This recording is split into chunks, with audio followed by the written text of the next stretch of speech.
Jim Holley, supercrossonline.com. The man next to me, I owe an apology to, Kevin Windham. Kevin, last week I thought in the main event, maybe you got a little bit mentally fatigued because you were trying to figure out a way to get around Chad Reed. You were pushing him, but yet your teammate was pushing you, but that wasn't the case. Yeah, it was an exciting race. I actually was right where I wanted to be. There was a lot of people that came up and said that, man, why didn't you make a pass on Chad there on, like, I think it was lap 2 or 3. I had a good inside shot at him, and to be honest with you, I was just kind of happy with the way things were going.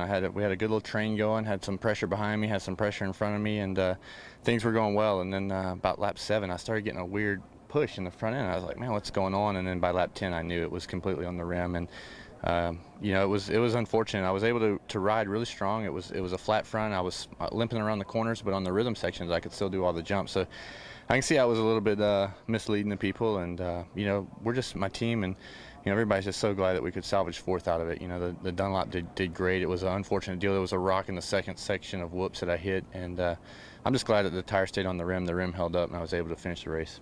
Let me ask you this: we're here in San Diego. If you find yourself in that position, it's lap 2. Are you going to go for the lead this time?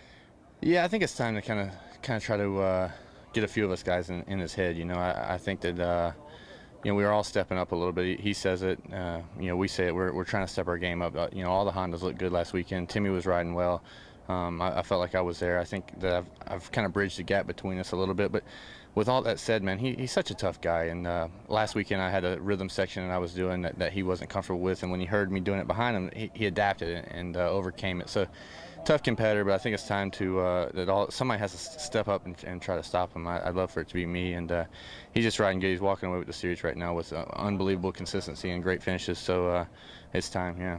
You had a chance to walk the track here in San Diego. Your thoughts? It looks like it's going to be a nice track tonight. Yeah, it should be nice. You know, one rhythm section. The jumps are big. The dirt's a little different than what we've been riding on in Anaheim. So it's you know, it's nice to come down to Southern California on our way out back to the east and Texas next week. So it's going to be something different. But I think probably the same guys will be up front, and hopefully I'm one of them.